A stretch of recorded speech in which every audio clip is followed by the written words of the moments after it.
오늘의 설교 제목은 평소 제 스타일답지 않게 깁니다. 아마 이미 보셨겠죠? 그리스도 예수는 나에게 누구이시며 또 나는 그분 예수에게 나는 누구인가? 우리 크리스찬들이 일생 동안 사는 동안에 어차피 계속 스스로 묻는 질문이고 여기에 대한 답변이 곧 우리의 신앙생활입니다. 이제 오늘까지 지나고 나면 연말까지 제가 3번 설교가 남았더라고요.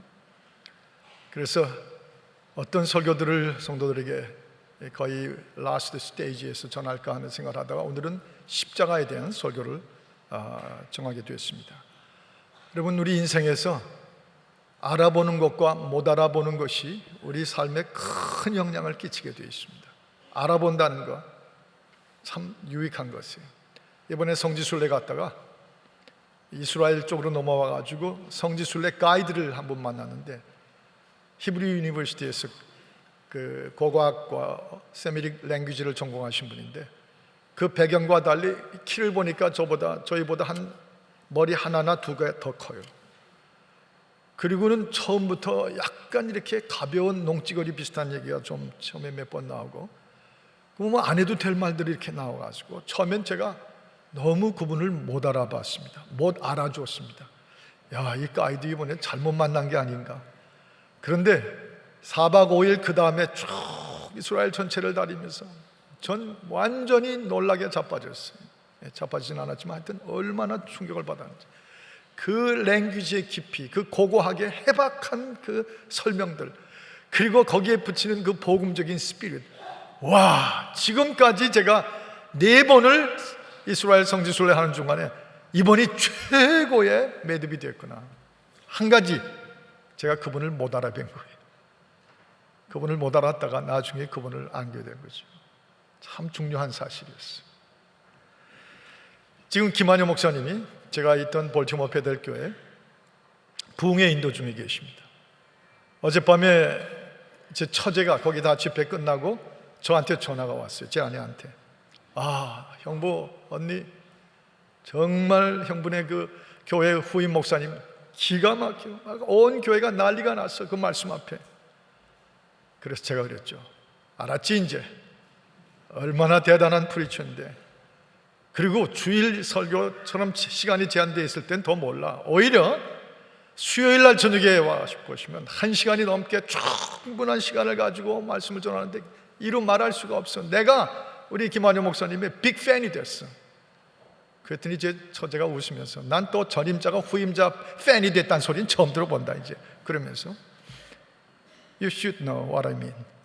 무슨 뜻인지 아셔야 되잖아요. 그런데 솔직히 김한효 목사님을 올 정초까지만 해도 잘 몰랐어요. 누구신지. 이쪽 저 위에 북쪽 동네에 계신 분인데도 그분 설교를 들어본 적도 없고 만나본 적도 없고. 그런데 이 엄청난 프리처인 걸 보면서 제가 못 알아뵀구나. 제가 정말 그분을 누군지를 잘 못 알아뵀구나 하는 생각이 어차피 듭니다. 그런데요, 온 인류가 제대로 알아뵙지 못한 분이 한 분 계세요. 그 인류 중에도 오늘 이 본문을 기록한 바울, 원래 사울이었던 이분이 정말 못 알아뵌 분이 있는데 나사렛 예수입니다. 그리고 그분의 십자가입니다. 그거 못 알아보고 방자하게 살았어요. 여러분, 정말 알아본다는 거 너무 자기 주관에 장담할 수가 없습니다. 장담해서 안 돼요. 내가 누군지 모든 걸 다 이미 판단하고 이미 장담하겠습니까? 제가 고려대 대학 때 제일 친한 친구 중에 하나가 어디서 무슨 그런 선입감이나 상처를 입었었는지 종종 이제 얘기하면 이런 얘기를 했어요. 나 나중에 장가갈 때 절대 경상도 여자한테 장가 안 간다고. 그 뭐 아주 장담을 하고 그러더라고요. 그런데 한 15년, 20년 세월이 지난 후에 제가 서울에 나갔는데 그 친구네 집에 초대를 받아서 가게 됐습니다. 정말 제가 난감해가지고 그 집에 아파트의 문을 열고 들어가니까 그 집 부인이 딱 인사하면서 어서 오세요. 그리고 한 다음에 비가 억수로 오는데 괜찮으십니까? 아주 토백의 경상도 분이세요. 너무 제가 놀라가지고 부엌에 들어가신 다음에 제 친구한테 물어 어떻게 된 거야? 그랬더니 야, 경상도 여자 죽여준다. 그 장담하던 거 아무 소용없는 거예요.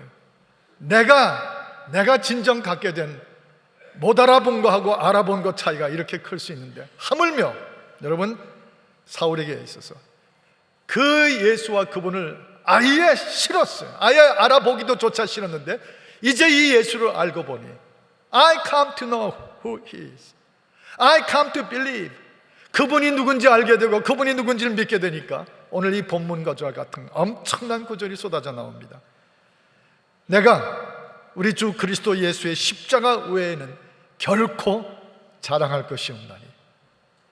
예수 그리스도와 그의 십자가 외에는 결코 자랑할 것이 없나니. 여러분, 여기서 우리를 끌고 가는 또 하나의 질문이 있습니다. 자랑, 인생마다 자랑, 자기 자신에 대한 자부심들. 사실 인간으로서 자랑과 자부심이 없으면, 여성들도 그렇지만 우리 특별히 남성들은 자부심 없으면 그 사는 게 아니에요.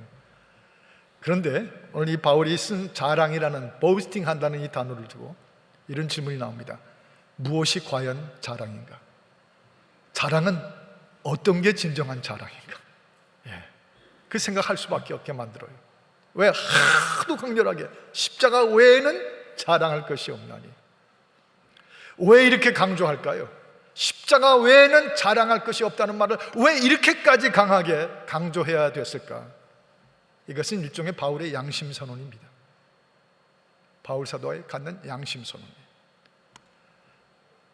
내가 내 스스로 양심을 보니 솔직히 믿는다고 그리스도의 복음의 사도라고 하면서 아직도 십자가보다 더 자랑하는 게, 십자가보다 더 앞세우고 싶은 자랑들이 내게 있었다고 해요.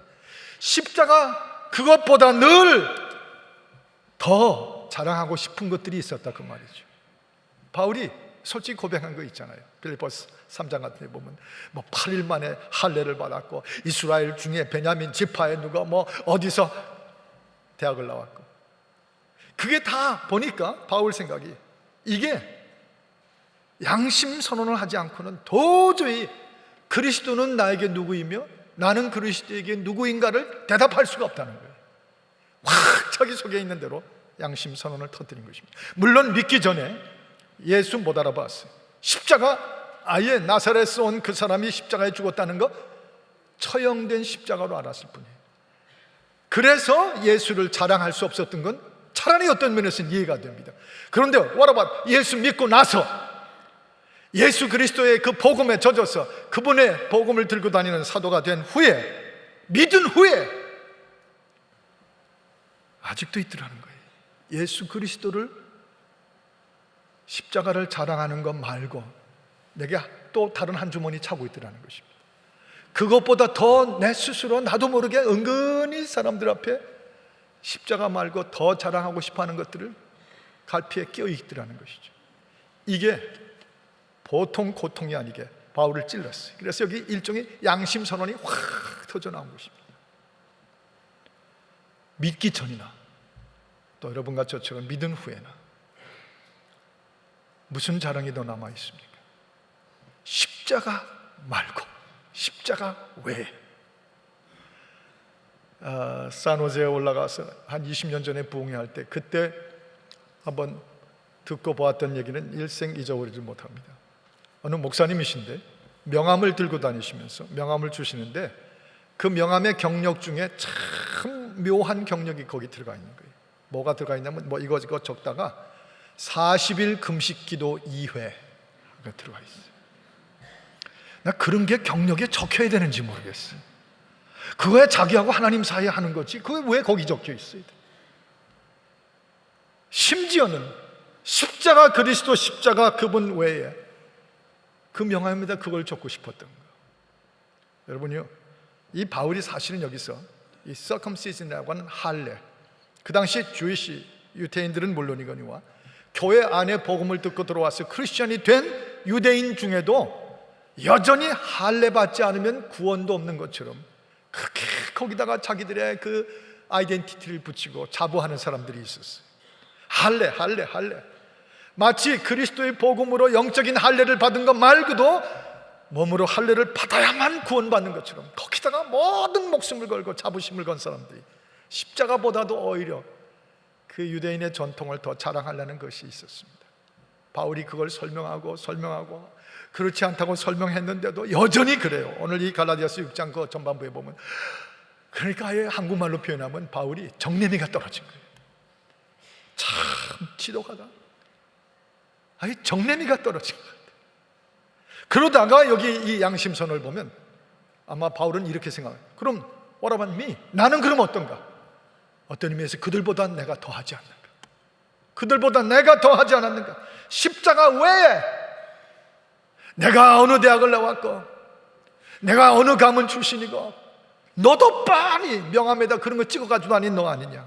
이제 이런 폭발이 터져나오면서 오늘 이 구절이 갈라디아서 맨 마지막 부분에 적혀진 것입니다. 양심선언이에요. I never boast except, 그렇게 말했어. I never boast. 내가 절대 다른 것 자랑하지 않습니다. Never, 절대 자랑하지 않습니다. Except, 뭐 외에는. 근데 그 except 뒤에 the cross of our Lord Jesus Christ라는 말이 아니고 in이라고 하는 전치사가 하나 붙었어. Except in the cross of Jesus Christ. 이 in이라는 단어는 an 하는 히브리 그릭 단어인데 이건 전치사로 누구 안에서 무엇 안에서 장소를 의미하고 그리고 뭔가의 관계를 의미하는 것입니다. 이 en Christos, en Christos. 이건 뭐죠? 십자가라고 하는 그 십자가 위에서 십자가 매달린 주님에게서 거기서 이루어진 그 일을 내가 자랑하는 거 말고는 내가 다른 걸 자랑하는 일이 돼서는 안 되는데 내가 이랬다 하는 양심선언하는 것이죠. 여기서 바로 설명되어집니다. 그리스도 앞에 나는 누구이며 나는 그리스도에게 누구인가. 야고보서 4장 16절은 너희가 허탄한 자랑을 자랑하는데 너희의 자랑이 악하니라 그랬어.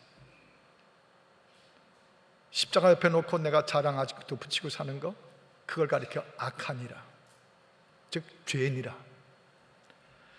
여러분, 저 고린도전서 1장 29절에 보면 하나님 앞에서는 아무 육체라도 자랑하지 않아야 될지니라, 자랑하지 못하게 하려 하십니다. 십자가 없이요 내가 그리스도에게 누구이며 그리스도는 나에게 누구인지가 설명될 수가 없어요. 십자가만을 자랑할 수 있는 이 양심선언과 이 개혁이, 그야말로 다음 주일 부흥회처럼 개혁이 이루어질 때 비로소 그 십자가를 통해서 나는 주님에게 누구이며 주님은 나에게 누구이신가가 설명되고 대답되는 것이죠. 오늘 저는 바로 이 자리가 그 자리가 되기를 바랍니다. 또 한 가지 여기 의미 있게 들어오는 건 수치에 대한 얘기인데, 무엇이 나에게 수치인가? 수치, humiliation, 부끄러움. 우리 사람이 많이 그런 말 하는데 뭐가 부끄러운 거예요 정말? 뭐가 정말 부끄러운 것입니까? 여기서 바울이 굉장히 강조하는 게 느껴지지 않습니까? 그리스도 예수의 십자가 외에는 except, 십자가 외에는 결코 다른 것을 자랑하지 않는다. 왜 이렇게까지 강조하는 것입니까? 확실히 믿고 확신하기 때문도 그렇지만 곧 이면에는 이런 뜻이 있어서 그래요. 내가 너무 그동안 십자가를 수치로 알았다는 것. 십자가를 사실은 믿으면서도 선뜻 앞에 내놓지 못했던, 십자가는 어떤 의미에서 나에게 from time to time humiliation이었습니다. 사람들에게 자신 없어서 내놓지 못하는 내 신앙 고백의 가장 어두운 한 면일 수 있었습니다. 그래서 그걸 양심선언하고 터뜨리면서 팍 나오는 거죠. 십자가 외에는 결코 다른 거 내가 자랑하던 것들은 다 수치에 불과하고 다 썩어 없어질 것들인데 그런 게 수치지 주님의 십자가는 수치가 아닙니다.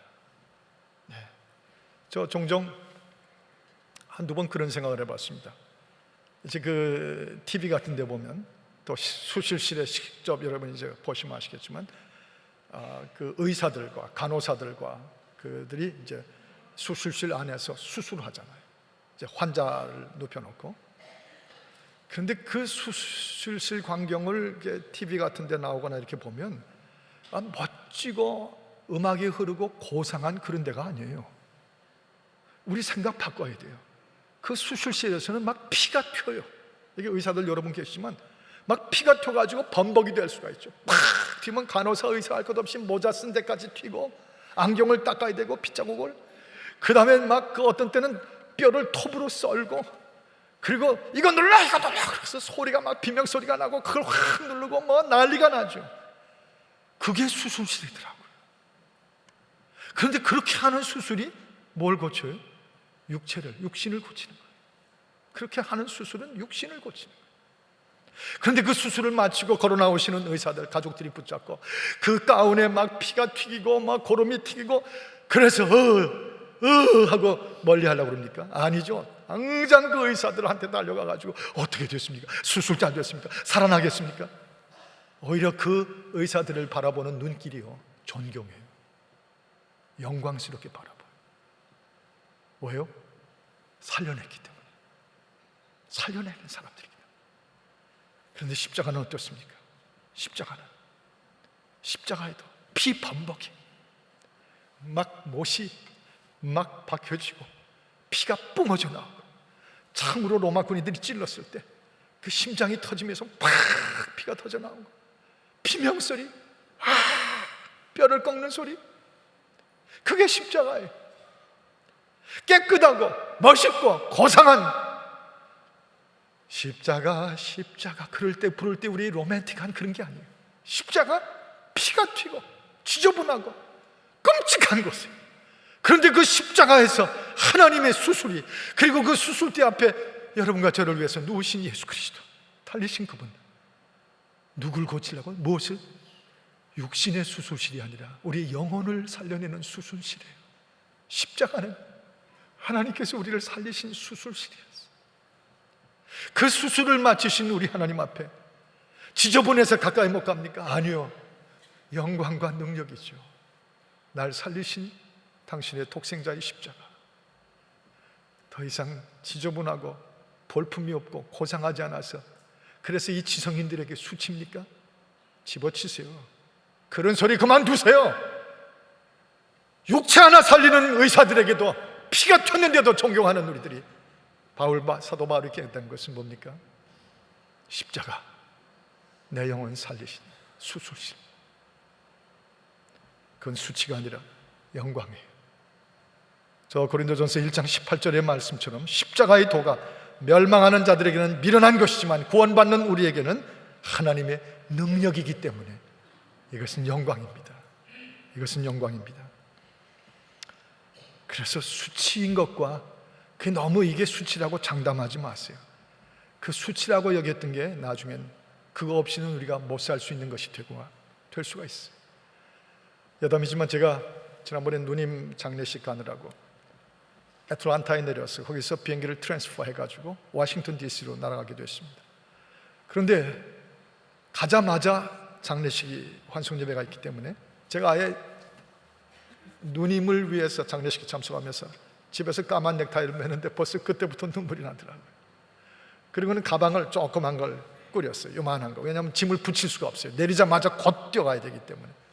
그 워싱턴이 무서운 트래픽을 뚫고 장례식장에 간신히 도착하려면, 그래서 요만한 짐을 들고 무사히 이제 애틀란타에 갔고, 거기서 기다렸다가 워싱턴으로 가는 비행기를 막 타려고 들어가는데 게이트에서 그 애틀란타의 그 블랙 레이디 한 분이 딱 이렇게 서 있더니 이 짐 못 가지고 들어간대. 그래서 제가 Why not? 이게 짐이 요만큼 조그맣지 않냐? No, you can't carry it. 다 들고 들어갈 수가 없대. 그래서 tell me why? 내가 지금 장례식을 가야 되기 때문에 급해서 우정 조그만 걸 가져왔는데 왜 그러냐 그랬더니 no way. 그리고 스티커를 탁 띄워서 짐 걸 붙여버리고 비행기에다 저 밑에 짐칸에다 실으라는 거예요. 내가 옛날 실력을 한번 할까? Can I see your manager? 이제 이렇게 할까 하다가 거기서 치르는 곤욕, 거기서 마치 코리안 아메리칸으로 인종차별 당하는 것 같은 그의 그 깔보는 눈길들, 참았어요. 참고 들어갔습니다. 이미 다 짐칸이 차 있기 때문에 못 가지고 들어간다고 하던데 들어가 보니까 웬걸요? 여기저기 짐칸이 텅 비었어요. 얼마든지 올려놓을 수 있는데 그 레이디가 그러신 거예요. 너무 어이가 없어서 앉아있는데 마침 스튜어디스 한 분이 지나가더라고요. 제가 거기까지는 참을 수가 없어서 좀 잠깐 보자고, 이렇게 디파트먼트에 컴파트먼트에 스페이스가 많이 있는데 왜 내 조그만 짐을 못 가지고 들어오게 하느냐, 내가 장례식에 지금 가는 길인데 큰일 났다고. 그랬더니 마침 그분이 헤드 스튜어디스예요. 보니까 그 비행기의 어나운스를 컨트롤하시는 분인데 이분은 또 상대적으로 너무 미안하고 너무너무 안 돼 있다고 I'm sorry 막 그러시더라고요. 그러고 이제 할 수 없이 쭉 가가지고 덜레스 에어포트에 레이건 공항에 내렸습니다. 공항에 딱 내려서 랜딩을 해가지고 터미널로 가는데 난데없이 어나운스가 나는데 여러분 워싱턴에 잘 도착하신 거 환영한다고. 그들이 특별히 자기가 어나운스 할 게 있는데 이 비행기가 저 문에 도달하거든 다 그대로 앉아주시고 저 27A 시트에 앉은 분만 먼저 걸어 나오시게 해달라고. 그래서 27 That's my seat. 27번 A가 나예요. 보니까 그분이 벌써 그걸 기억해 놨다가 이 벌써 장례식 가는 복장이니까.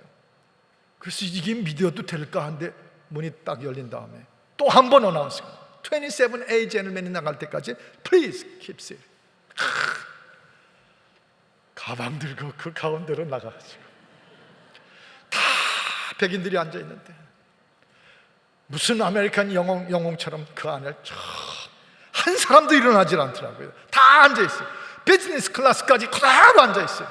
그래서 나가가지고 문이 열리길래 제가 처음으로 걸어 나왔어요. 그 순간 저는 그동안 쌓였던 미국을 용서하기로 결심했어요. 그 블랙 레이디도 용서했어요.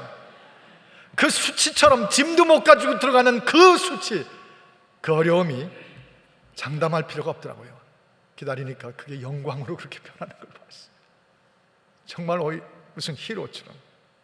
그런데 하물며 십자가의 수치, 여러분이요, 그것은 휴밀리에이션이 아니고 깨닫고 나니까, 그래서 저 에베소 1장 같은 데 보면 십자가의 비밀을 사도 바울이 말하죠. 이 비밀을 내가 알고 나니까 여기서 외치지 않습니까? 십자가 외에는 자랑할 것이 없어요. 더 이상 놀라운 것, 십자가는 나에게 수치가 아니에요. 그거 없으면 못 사는 삶의 전부죠. 때로 와이프 따라서 치마 잡고 졸졸 따라오시는 남편들, 할 수 없이 밥 못 얻어 먹겠으니까 와이프를 따라서 교회는 오긴 오는데 사방을 두리번거리면서 수치 가운데 들어오는 분들을 딱 제가 이렇게 오래 목회하니까 눈치가 구단이 돼서 알아요. 딱 보면 알겠어요. 그게 왜 수치예요? 그렇게 해서 치맛자락 붙잡고 이 구원의 길, 십자가의 길로 들어오는 게 훨씬 낫지, 자기 혼자 돈가방 들고 라스베가스에 가서 솔쩍 들어가, 그건 수치가 아니에요. 그게 정말 수치지. 아멘도 안 나오고. 제 아버지 고등학교 때 새벽기도 끝나고 집으로 오는 골목에서 노래도 잘 못 부르시는 키가 작은 그 양반이 그냥 동네가 떠나라고 다 사람들 자는데 저 안에 있는 나에게, 그 소리만 들으면 아주 미칠 것 같았어요. 제발 좀 그렇게 하지 말라고. 근데 지금 생각해 보면 그게 수치가 아닙니다. 그게 십자가를 수치를 여기지 않는 분의 표현력이었어요. 그의 자부심이었어요. 그분 더 이 둘째 아들이 존경하게 됐습니다. 권사님이신 장모님, 권사님이신 내 어머니가 어디 출장이라도 가고 어디 여행이라도 가려고 가방 쓰고 나가면 꼭 문간에 섰다가 이제 바빠 죽겠는데 공항이, 그런데도 꼭 손을 잡고 주여 이 여행이 주님과 동행하게 하시고 믿음이 더 커지게 하시고. 왜 그럽니까? 왜 그래요? 그게 수치스러우세요? 뭐하러 그런 짓 하느냐고? 그게 얼마나 영광인데, 그게 얼마나 십자가를 인해서 우리가 받는 그리스도가 누구이시며 나는 그리스도에게 누구인가를 선포하는 시간들인데, 이 시꺼먼 성경 들고 다니는 거예요. 이거 어떤 분은 창피해가지고 이거 그냥 내놓고 싶지 않아서, 솔직히 스마트폰이 편리하긴 편리하지만 탁 꺼내가지고 탁 하면 성경 딱 나오는 게 좋긴 좋지만 사실 어떤 면에서는 이 시꺼먼 성경 들고 다니던 게 그게 남 앞에 그렇게 좀 가리우고 싶어서 그런 건 없어요 혹시? 이게 어떤데? 이 성경이 어떤 건데? 여기 남긴 십자가, 내가 못 알아봤던 예수를 이제는 정말 알아보고 바울처럼 십자가 외에는, 그리고 십자가는 수치가 아니라고, 뒤로 별짓 다 해가면서 그런 건 수치라고 생각하지 않고, 네, 십자가 영광이고 내게 베푸신 하나님의 능력이잖아요. 한 가지 더 생각하고 끝이십시다. 17절을 우리 한 목소리로 같이 읽습니다. 17절 같이 읽죠. 시작. 이후로는 누구든지 나를 괴롭게 말라. 내가 내 몸에 예수의 흔적을 가져오노라. 나를 괴롭게 말라. 내가 내 몸에 예수의 흔적을 가져오노라 그랬어요. 인생은 흔적을 남깁니다. 자기 삶에 그냥 깨끗이 지우고 갈 수가 없어요. 꼭 내가 남긴 흔적들이 있죠. 또 남이 내게 준 흔적도 있고 내가 남에게 주는 흔적도 있습니다. 그런데 그 흔적들 가운데 이제 우리에게 남은 것은 그리스도 예수 때문에 생긴 흔적입니다. 그래서 여기 이렇게 내 몸에 예수의 흔적을 가져오노라. 예수의 흔적을 가져오노라. 이것이 나는 그리스도에게 누구이며 그리스도는 나에게 누구인가를 가장 적나라하게 설명하는 것이죠. 내가 남에게 준 흔적, 부부 사이에 남긴 삶의 흔적들, 부모가 자식에게 남겨준 흔적들 다 있어요. 사랑하는 사람들끼리 나눈 흔적들, 사랑일 수 있어요. 사랑의 흔적. 아직도 가슴이 절절히 아픈 아픔의 흔적일 수 있습니다. 아직도 추억과 메모리 속에, 기억 속에 정말 부둥켜 안고 있는 흔적들일 수 있습니다. 몸에, 기억 속에, 우리의 의식 속에. 우리 가운데 박장로님 같으신 분은 벌써 1년, 2년 전에 박명유 집사님, 우리 일부 성가대 지휘자시던 분이 하나님 나라로 가셨잖아요. 그런데 그분의 가슴 속에 지금도 남겨있는 흔적이 있죠. 사랑하는 아내 박명유 집사님, 권사님, 지휘를 하다가 나가 넘어진 적도 있잖아요. 몸이 약한데 아들, 딸들에게 절대 정크푸드 안 먹이겠다고 반드시 그 병 중에 힘들어도 집에서 꼭 도움밥을 해서 아들과 딸을 먹이던 자기 아내, 그 흔적이 지금도 박장로님 가슴에 남아있고 그 눈길을 보면 그 흔적을 찾을 수가 있어요. 저도 한 번 더 얘기합니다만 제 누님이 남긴 흔적이 있어요. 7남매 중에 둘째 딸이었는데 이분이 저한테 특별히 사랑하고 그분이 저를 사랑하고 제가 그분을 사랑한 이 흔적들. 그래서 장례 치르고 집으로 돌아와서 한 사나흘 지났을 때 아침 새벽이었는데 그날따라 너무 그 흔적이 너무 잊을 수가 없어서 피아노 앞에 앉아가지고 한 30분 그분이 좋아하던 이 곡 저 곡을 치다가 저 혼자 앉아서 눈물을 펑펑 쏟으면서 추모 예배를 저 혼자 드렸어요. 그래서 여러분에게 그 노래가 어떤 노래인지 한번 보여드리고 싶어서 찍었습니다. 한번 보시죠.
사랑하는 이들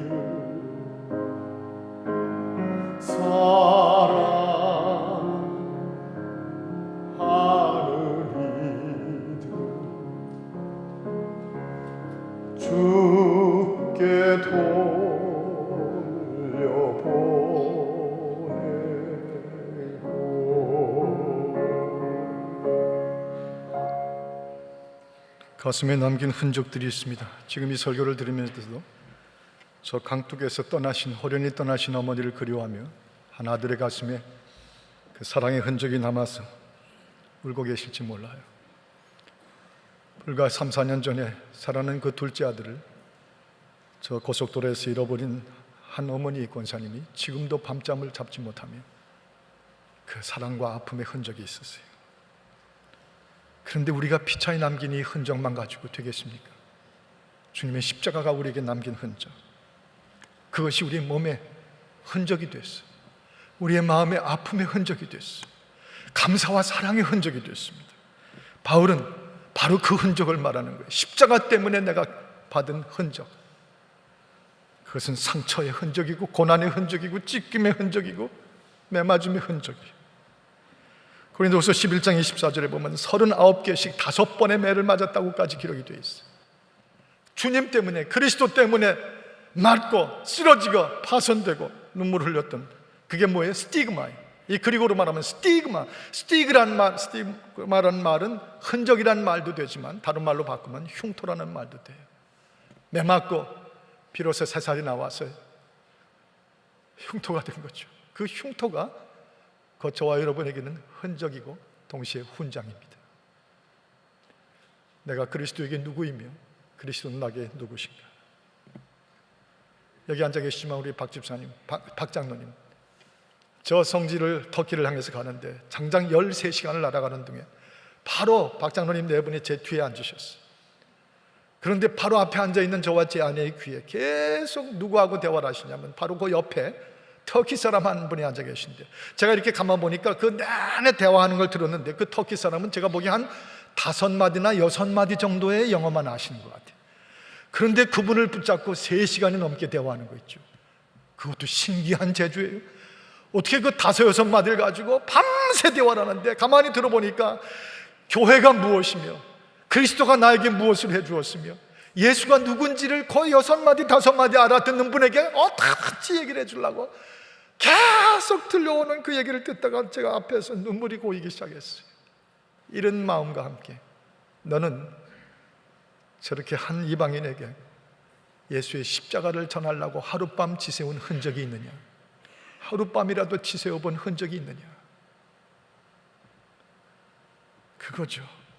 당신의 얼굴에 십자가를 섬기고 주님처럼 인내하고 담고 주님처럼 견디다가 그 얼굴에 새겨진 흔적이 있습니까? 인자라고 하는, 덕이라고 하는 흔적. 그 흔적이 우리의 흉터지만 훈장이에요.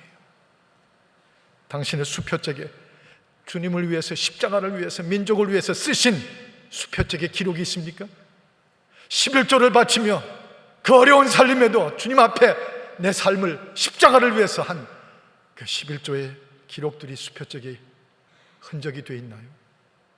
거기서 당신은 그리스도에게 누구이며 그리스도는 당신에게 누구인지가 밝혀지는 것입니다. 당신의 일기장에 주님의 십자가 때문에 밤새 울고 울다가 당신의 일기장에 눈물이 떨어져 얼룩이 진 그 흔적이 있으신가요? 당신 자신의 기억 속에 부모로서 내가 남긴 십자가의 가정과 십자가의 페어런츠로서 내 자식들의 평생의 기억 속에 남기는 흔적이 있겠습니까? 내 몸에, 내 삶에 당신은 그리스도에게 누구이시기에, 그리스도는 당신에게 어떤 분이기에 흔적이 있는 법이에요. 이번 부흥회는 바로 그것을 다시 주님을 자랑으로 삼고 수치를 물리쳐버리는 개혁과 수술입니다. 이번 부흥회야말로 우리가 새롭게 주의 흔적을 남기는 새로운 첫 발걸음이 될 수 있도록 모든 베델의 성도들이요, 우리 다시 시작해 봅시다. 기도하겠습니다.